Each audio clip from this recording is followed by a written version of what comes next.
And I think we're live. I ask that question every time I get started on this thing.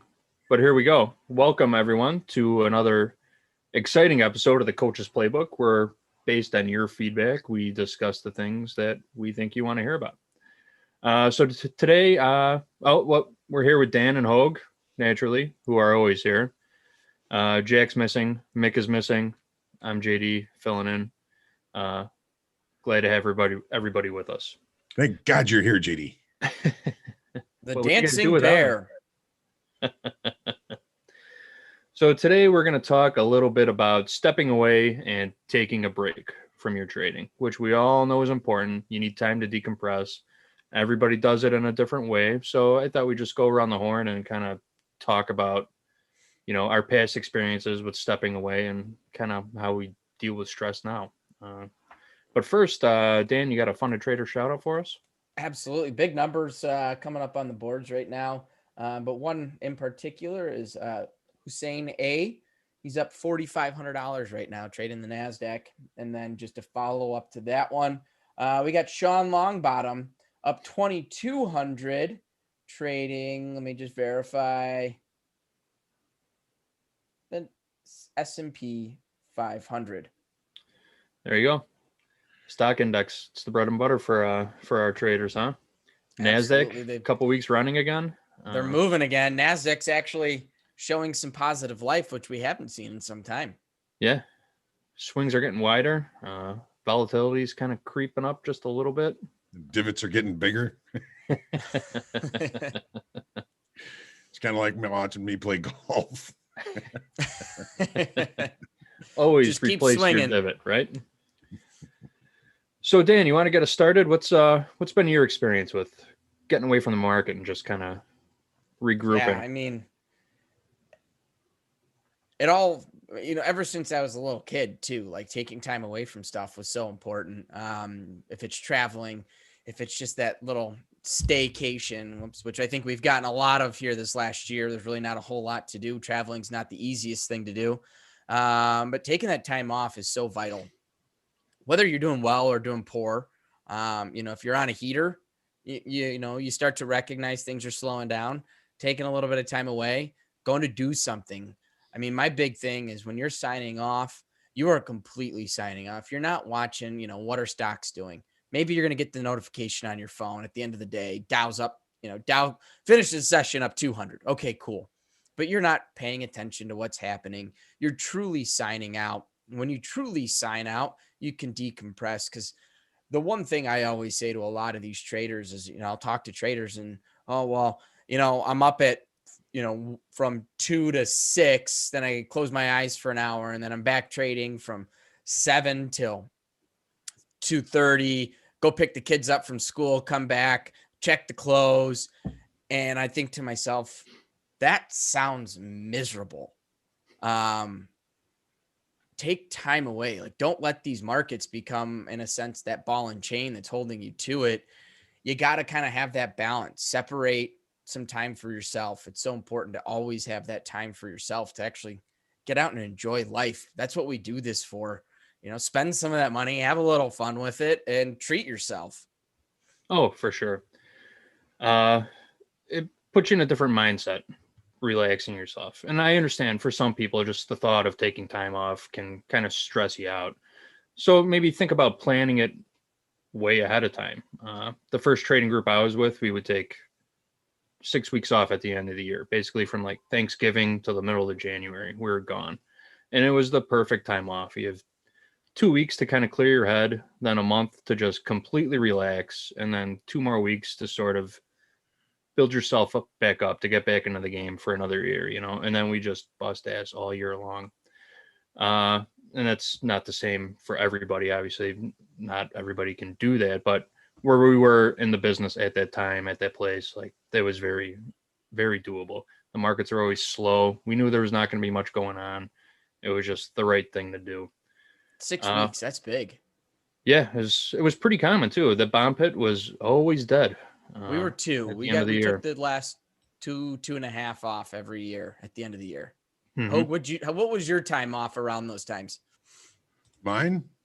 Or were you just slaving away 24/7, nonstop, no time off. Christmas Eve, he's in for the half day, Chain staying smoking in the late. bathroom. No, we always took time off. Now, we're in a kind of a unique situation. The three of us and Mick, our dads were on the trading floor.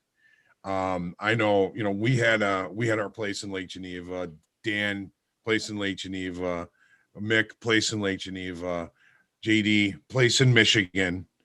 So you didn't even necessarily have to take the really long vacations. There was always somewhere to get away just for a weekend.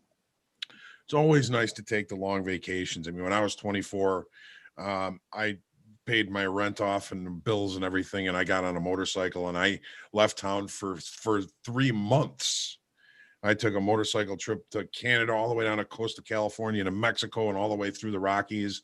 That was pretty much the longest vacation I've ever taken. And there have been times when, I was working through the holidays, or, when I was a filling broker, I had customers that were depending on me. So I either had to have somebody fill in or I had to be there myself. But there was always that getaway to Lake Geneva, or you hop on a plane for a 3-day trip down to Florida or the islands, or whatever it is. It's been tough for the last year with COVID and everything. I haven't even stepped away long enough to even get a haircut. So, We but can see it hanging out the back. I know, right? I got the lettuce sticking out the sides.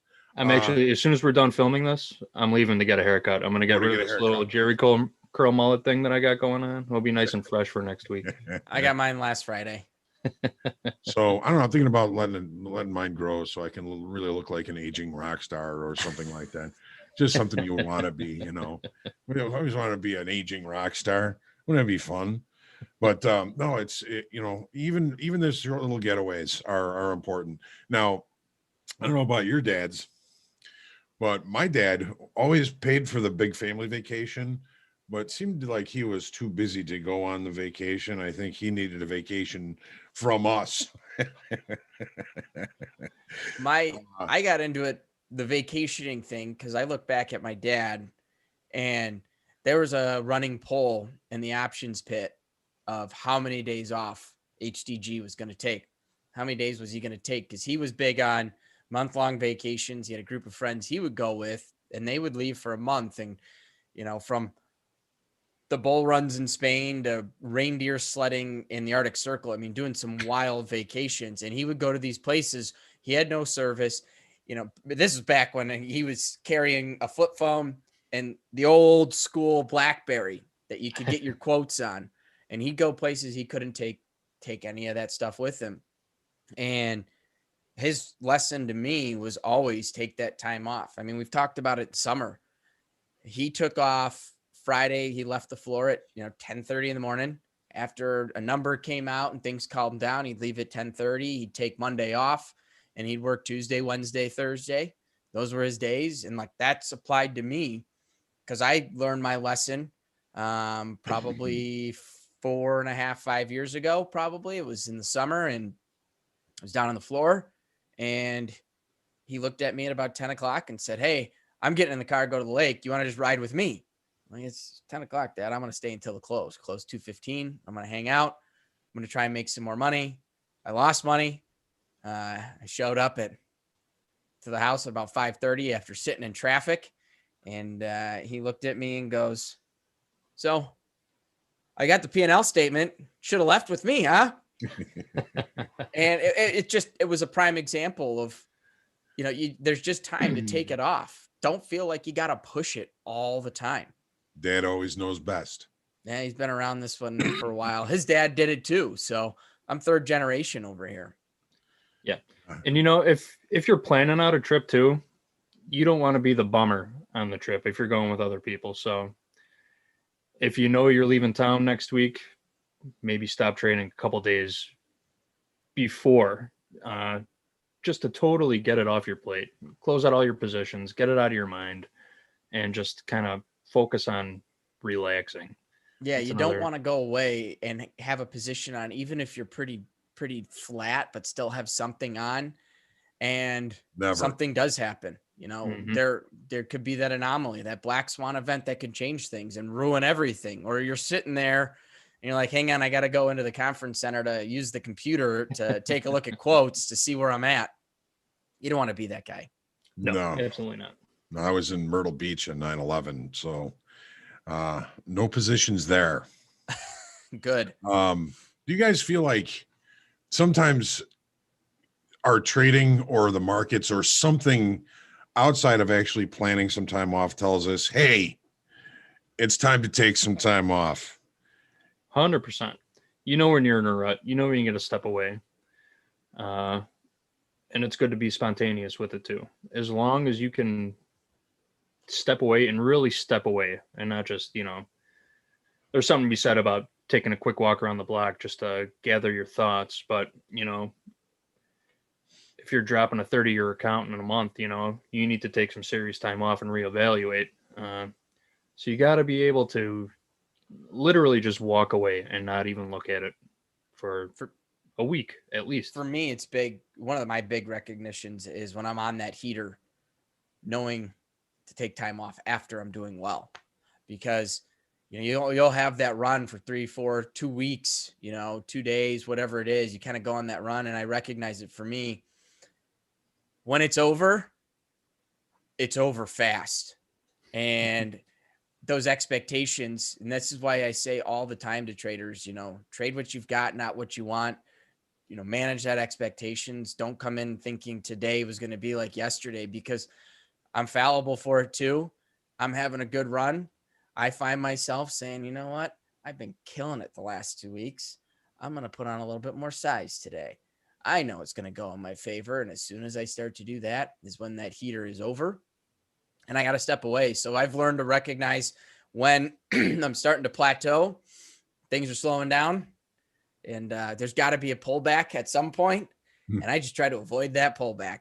One of the things I always looked at in that kind of same realm that you're talking about, Danny, is you got a good streak going. You got 10 good winning trading days under your belt, and you start to get this pressure, like, I'm going to keep this streak going.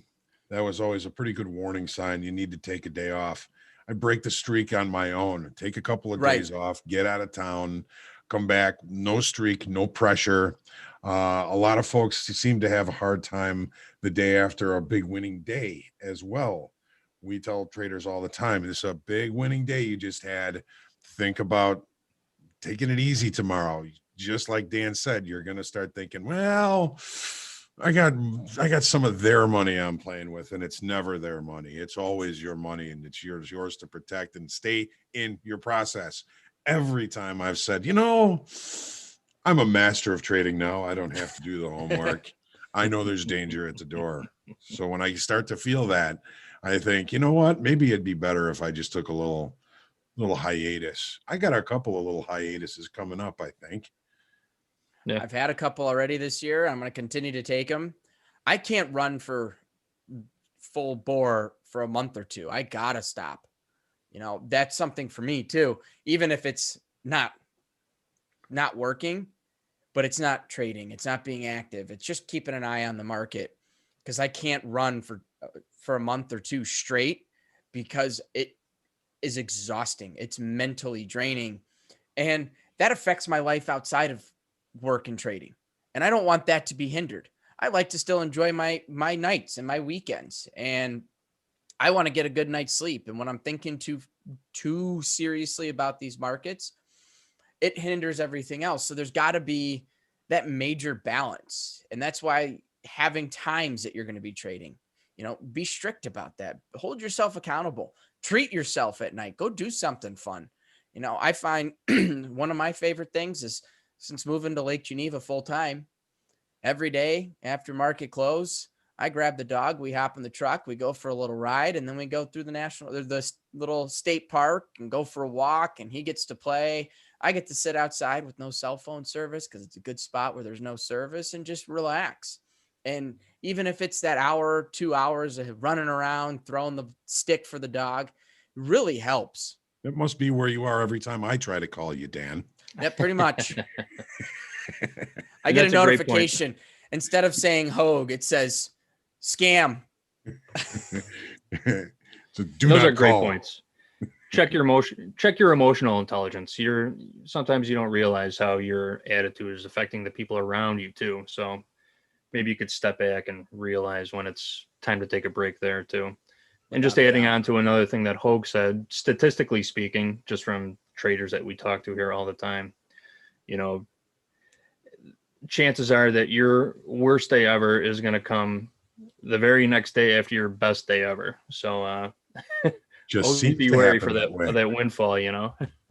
Without a doubt. Yeah, it Don't just feel like seems you to got to happen. push it. Take time. Ultimately, that's the best thing for us. And I really do believe that's why we get into this industry, is for that freedom to be our own boss, to take the time when we want to take the time. You know, if you were at a job and you saw the boss kind of can take the vacations when they want to take vacation, treat yourself like that. You know, take that time off. If it's just doing that staycation, you know, staying home, getting some yard work done. I Yeah, there's a love, lot to be said for that. Just a lot of good satisfaction in getting things done around the house. Mm-hmm. really is. You know, I took time this weekend. Went I went in full field day mode, Marine Corps style, on my house. And now I kind of walk around the house. I feel a little better. I'm like, man, the house is a little bit cleaner. I feel productive getting that done. And A little clear-headed, something else right. off your mind. Yeah, go do something that doesn't really involve much thought. If it's raking leaves, how hard is it to rake leaves? Well, Yeah, you go like this. I can do that and not have to think about anything. just a little manual labor. Yep. Yep. Burn some calories. Well, that was a great little conversation. We got any questions coming in through the chat? No, I'm seriously wondering if chat is not working. Unfortunately, I can see I can type in it, and unfortunately, it must just not be working. Odd. We will get Very that figured out one of these days. But No doubt. it was a nice little conversation. I enjoyed that. Same Me here. too. Let's I guess we could start wrapping it up. Dan, you got a quote for us? I do. I like this one. It's from Louisa May Alcott. No clue who that is. Have regular hours for work and play. Make each day both useful and pleasant, and prove that you understand the worth of time by employing it well. I really liked that. That was perfect. That hit the nail on the head of exactly the point we were trying to get across. Perfect. Without a Very doubt. kind of Bob Ross, like some happy little trees. Right. That's the picture that it comes with over here on the quote is very Bob Ross. Oh, they just got comments. Chat Hey. wasn't working, but just came back up. So maybe I have to initiate it. I have to initiate. Going Place is good to see you, as well as Francisco. Thanks for letting us know. Maybe that's the trick. I just got a comment right away from the start, and it opens up the chat. All right. Awesome. Now we got to figure it out. All right. Hogue, you want to take us home? Sure. When you have something in your life, a milestone, something like that, make sure and give it its due. I have a 25th wedding anniversary coming up. I know I'm only 26, but I have a 25th wedding anniversary the middle of March. So going to be taking at least a little bit of time to enjoy and reflect on 25 years of marriage with my lovely wife, Donna. So I'm looking forward to taking a little bit of time off, probably not too much, but probably taking some time off in the summer, taking time off here and there. And so while you're at work, be at work. While you're at play, be at play. If you're working today, get out there and profit. Trade well. We'll see you soon.